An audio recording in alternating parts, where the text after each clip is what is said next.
He separates. He's to the 20, to the 10, to the 5. Touchdown, Florida State. Warwick got on third down. Winky looking Winky. Wants to throw the knockout punch to Warwick. Warwick open. Touchdown. He does a touchdown. He did catch it. Touchdown, Florida State.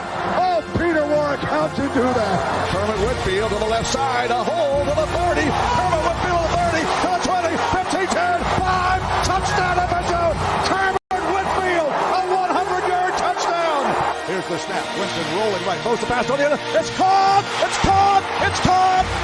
Touchdown FSU! Kelvin Benjamin! We're doing it for everybody. We're doing it big all over the country, all over the world. And I'm proud. I'm proud to say I'm a Florida State Seminole. This is the Garnet and Old Podcast with your hosts, Ryan Eastman and Vince Ciccarelli. A spirit roams these parts. A spirit of respect, competition, and academic greatness. Some call our spirit myth. Others call it legend. We call it Florida State University.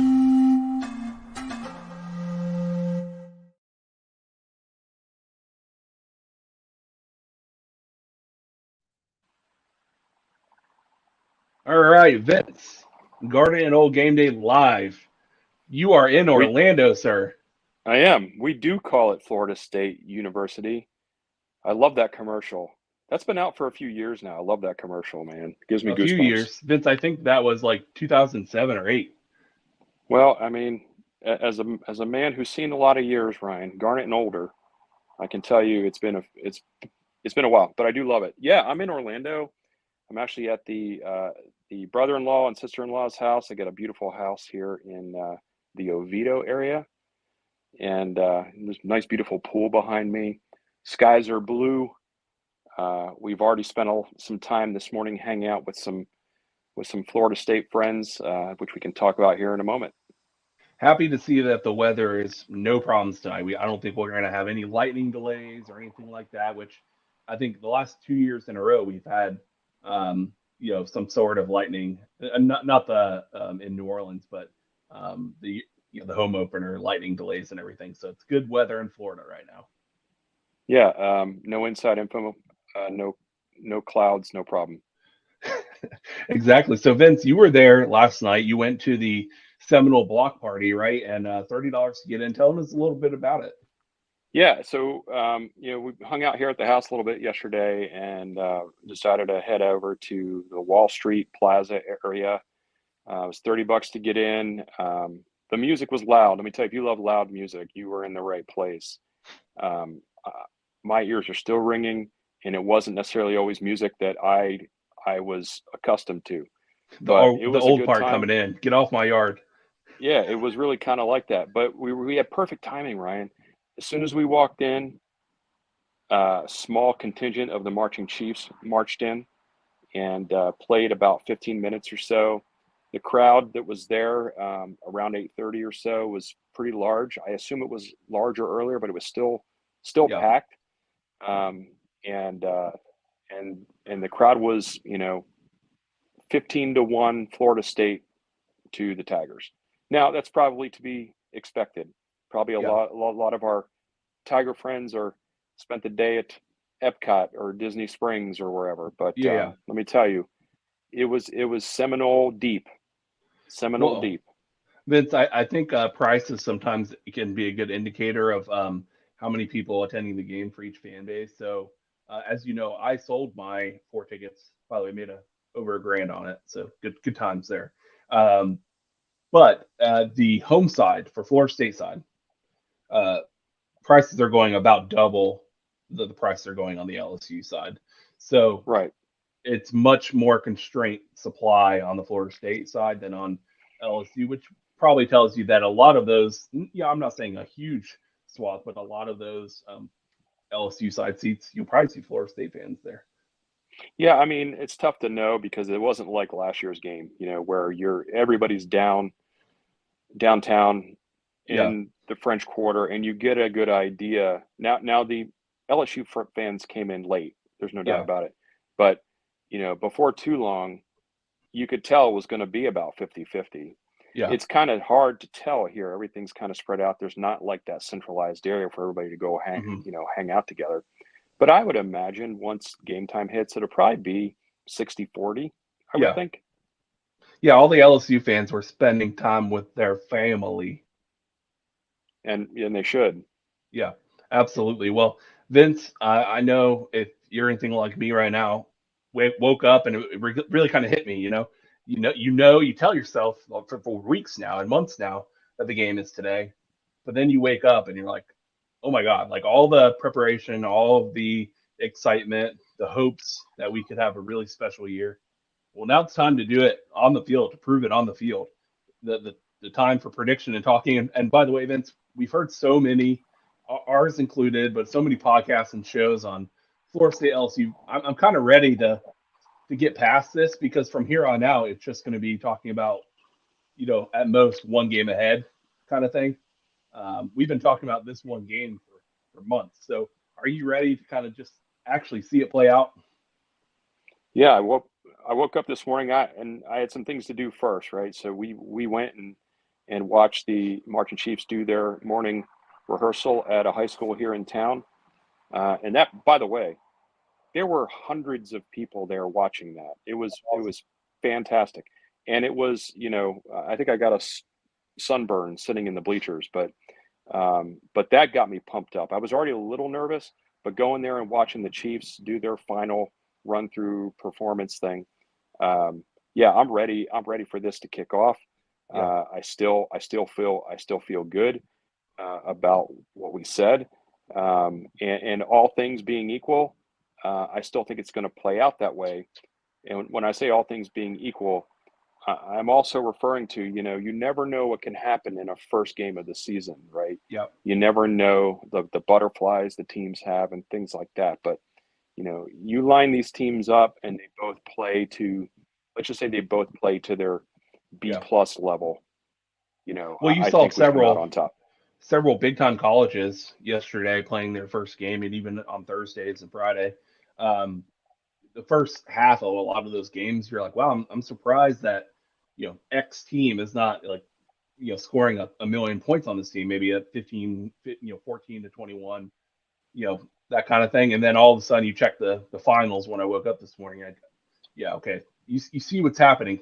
The NFL has preseason. There is no preseason in college. So a lot of the bugs and false starts and jitters, they're happening more than any other game in the first game of the year, where everything's kind of amplified and mistakes are prone to happen. So for those of you going to watch tonight, take it easy for the first quarter. If we're making some mistakes or if things aren't going our way right away, things tend to level out as the game goes. Yeah, remember last year we had a game before this game. Yeah. So that was a chance to kind of, for especially the guys that are new to the team, to kind of work out a few bugs, to work out the butterflies or whatever. That's not going to happen. Like it's going to be, the lights are on and here we go. We're going to, you saw that yesterday, like you said, some teams that should have been hammered. Vince just dropped out of the show. So here's what we're going to do. I'm going to continue on and give you my keys. Oh, Vince, you're back. Yeah, I'm back. So like I was saying, like you looked up and Georgia was only up by 7, right? And but then they're up by a lot. So and see Colorado, right, with the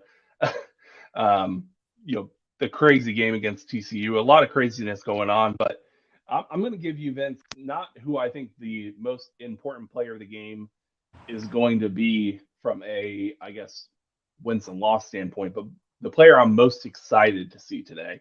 And that's going to be Jaheim Bell. We have been waiting. We saw the Memphis tape with Mike Norvell. He loved to use tight ends in the passing game. Like, it was as frequent to see a tight end catch a ball as it was a wide receiver. And you started to see that a little bit last year with Biscuit and everything, getting it more involved. But now you have a guy that's not just a good tight end, but a premier level tight end. And so I'm really, really excited to see Jaheim Bell's first game as a Nole. and see what he can do to stretch the field, because we just haven't had that kind of option. So who's the one player that you're really excited to see? I mean, that's a good one to pick, right? I'd probably say Dustin Hill, right, is the one that I want to see. The unicorn will make an appearance. Yeah, what's really interesting about this is that with the veteran presence on this team, they just have like a built-in confidence, and I would even call it like an arrogance. It's just like a confidence. They've been around. They know what they need to do. They've been working hard, and I don't believe they're going to let anything that would go negatively, spiral the game. So I would say, for me, Destin Hill, I think these guys are going to click. It may not be the first drive, but I think these guys are going to click, and Jordan is going to have a bunch of weapons to throw to. Wouldn't be surprised at all if we see Destin Hill on some end arounds, or some quick throws from the backfield. Norvell likes to do a lot of the little wide receiver wheels where, the flow behind the play, and Jordan Travis either pumps to them and then goes deeper up the seams, or hits them in the, for a little like quick screen or something. I think you can use Destin Hill in the screen game out of the slot. I think it would be pretty exciting. Yeah, you got to figure out what you're going to do and do it well. There's so many options here. It's going to be like the Golden Corral buffet. But Vince, hopefully a higher quality. I am so excited, though. Overall, really the biggest question mark that I want to see answered today is the defense, and I think you would agree with that. We like a lot of the pieces. We thought the defense last year was pretty good, not great, but we really want to see, is this defense ready to be special? Is it ready to put us where, that 2013 feeling where by game 3 we were like, every game was just like we walked in knowing we were going to win, not hoping. If you compare this offense with a premier defense, it's going to be hard to beat. So what are you feeling? What's your gut feeling about the defense today? My gut feel is that the defense is going to get 2 turnovers, possibly 3. Nice. I will definitely. I'm going to go over on 1. Let's say over on 1.5. How about that? Yeah. There you go. That's cool. And Vince, speaking of over, you see that the line dropped for the Florida State game a little closer. I heard that on the way back from the Chiefs rehearsal this morning. The line has moved from 2.5 to 1.5. And so what does that mean to all of us fans? A coin flip. Not much, unless you've got money on the game. But it just shows you that there's some late movement toward the Florida State side. I have not bet on a Florida State game since the 2006 Wake Forest games, in which I bet a friend at Chick-fil-A $50 because Wake Forest had never beaten Florida State, and that was the night we got destroyed. So that was the 33-0 or whatever it was. Yes, that was a fun night for me, and he got to rub it in my face, and I wasn't rolling in the cash back then. I was cashing checks that I wasn't ready for. You should have paid him in like waffle Chick-fil-A fries or something. Chick-fil-A like that. sandwiches. Well, he was the manager, so he could have done that himself. Oh, roger that. But yeah, Vince, really, really hope you have a great time at the game. Next week, I just want to remind everyone, I will be at the home opener. Vince will be in Georgia for the Georgia Southern home opener. So we're both going to be covering it. We're still going to do a show pregame.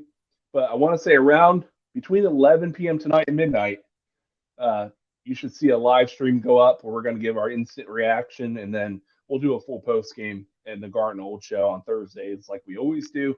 But Vince, any last words before the game?